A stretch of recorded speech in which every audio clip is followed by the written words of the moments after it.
Halo guys, Pak Prabowo telah selesai mengumumkan kabinetnya. 49 menteri dan 59 wamen. Wajar jika netizen mengatakan bahwa kabinet Pak Prabowo ini adalah kabinet obesitas.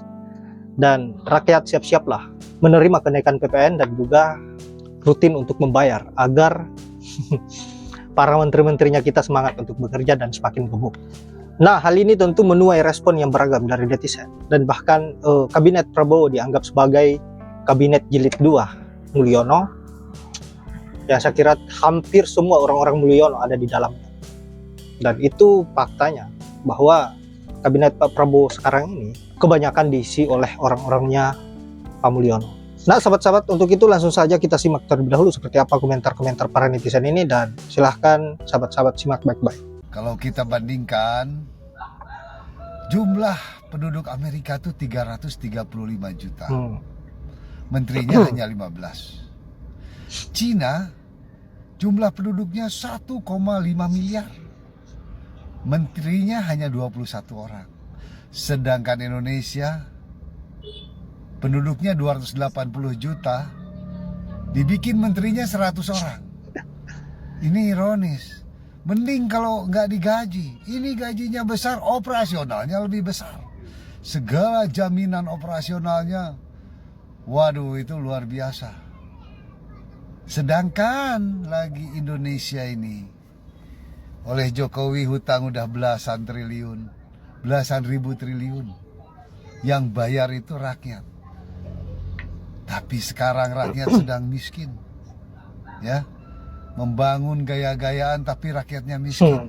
Semakin dibuat miskin. Dan beban rakyat untuk bayar pajak akan lebih besar karena hutang pun lebih besar.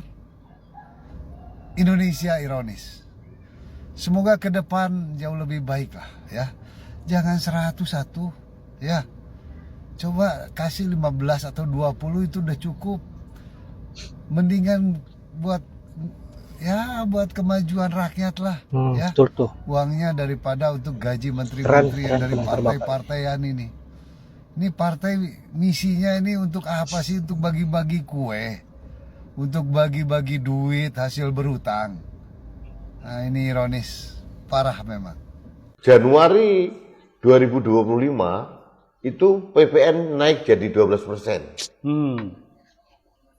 Pajak ini ditambahin, pajak ini ditambahin.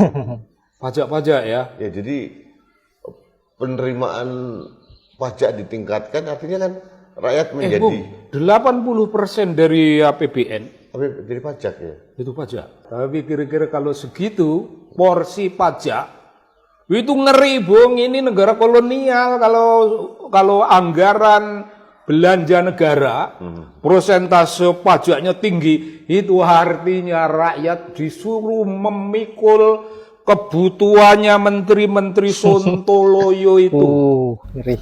BTW, nama kabinet Prabowo itu adalah kabinet merah putih, berarti sama kayak 2014 koalisi merah putih KMP. Kalau dulu pendukung Jokowi itu bilangnya tuh kampret. Wah, kalian jadi kampret dong sekarang. Halo guys, Pak Prabowo telah mengumumkan kabinetnya. 49 menteri, 59 wamen, dan 7 kepala badan. Lalu dari mana biayanya? Ya dari PPN lah yang akan naik 12% dan Tapera. Ya, satu hal yang menarik lagi adalah Presiden Prabowo Subianto telah mengumumkan juga kalau Mayor Teddy diangkat menjadi sekretaris kabinet.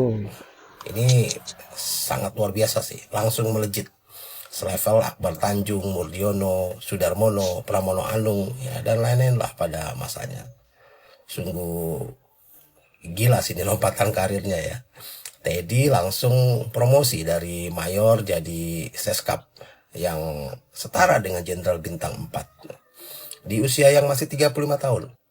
Sementara teman-teman seangkatannya di Akmil 2011 ini masih menjabat Wadanion, ya, Kasih, Kaur, atau masih pada mau persiapan lah untuk sekolah Sesko gitu. Tapi tidak dengan Teddy. Harusnya kalau menurut saya Teddy mengundurkan diri sih, karena berdasarkan pasal 47 Undang-Undang 34 tahun 2024 serta pasal 7 dan 8 Permenhan nomor 38 tahun 2016 tentang jabatan yang dapat diisi oleh prajurit aktif, Seskap ini tidak termasuk. 2019 yang lalu, Tito juga mengundurkan diri dari Polri saat akan menjabat sebagai menteri.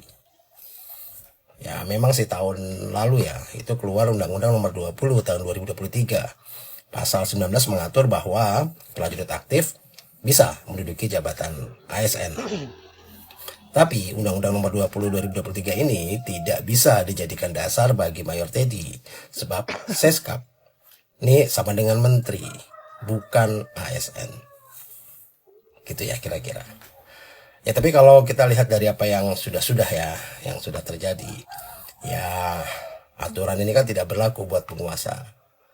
Jadi aturan lah yang harus mengikuti penguasa, bukan sebaliknya. Jadi ya fix lah bahwa kabinet Prabowo ini ya Jokowi 3 periode dengan sedikit pergantian casing dan mode. Salam. Bingung deh sama Prabowo. Katanya mau cari menteri teknokrat, tapi yang dipanggil Zulhas lagi, Bahlil lagi, terus segala Itu caimin. aja. Apa sih dasar pemilihan mereka, bro? Selain karena mereka ketua partai? Gak tahu gua. Soalnya kalau dibilang kompeten, kayaknya nggak juga. Dari Zulhas deh. Waktu jadi menteri kehutanan, berapa banyak coba kerusakan dan alih fungsi hutan? Sampai dimarahin Harrison Ford loh dia. We were in Tesanilo National Park. It's not funny. It's not funny. Lah, waktu itu aja pernah kan bagi-bagi minyak murah sambil kampanyein anaknya? Menteri Perdagangan loh padahal. Si, gak kompeten kan? Dari kehutanan ke perdagangan. Tahulah kenapa jadi menteri terus. I see. Terus menurut lu, Bahlil kenapa? Selain karena istilah Raja Jawa. Bahlil. Dari statement Raja Jawa aja, mestinya udah tahulah dia kerja untuk siapa. Belum lagi statement ngawur yang lain. Aduh, nggak banget deh. Kalau Caimin mah istilahnya di mana orang berjaya, di situ dia ngekor gitu lah ya. Makanya gue pikir cukuplah mereka ini jadi ajang bagi-bagi kuenya Pak Jokowi. Nggak usah lagi di zaman Prabowo. Mungkin Prabowo juga takut bro kalau nggak bagi-bagi kue. Secara kan mereka ketua partai. Bener juga, ntar kalau ditinggal pergi, hancur keharmonisan koalisi. Ya itulah berbagai komentar dari netizen terkait dengan kabinet Pak Prabowo selaku Presiden Republik Indonesia 2024 sampai 2029. Yang saya kira sepakat dengan apa yang dikatakan oleh netizen ini, bahwa isi dari kabinet Prabowo ini orang-orangnya itu saja dan kualitasnya kita sudah tahu sendiri. Kemarin-kemarin pada saat menjabat sebagai menteri yang ada hanya menjadi beban bagi rakyat dan negara. Tetapi masih saja dipakai. Mungkin karena mereka ini adalah orang-orangnya Mulyono dan Prabowo masih dalam genggaman Mulyono atau merasa berutang budi pada Pak Mulyono sehingga ya mau tidak mau orang-orangnya Mulyono ditarik kembali ke kabinetnya. Baiklah sahabat-sahabat, saya kira hanya itu. Terima kasih sudah menyempatkan diri untuk menonton. Semoga apa yang saya bisa bermanfaat. Saya akhiri dengan ucapan wallahul muwaffiq ila aqwamit thoriq. Assalamualaikum warahmatullahi wabarakatuh.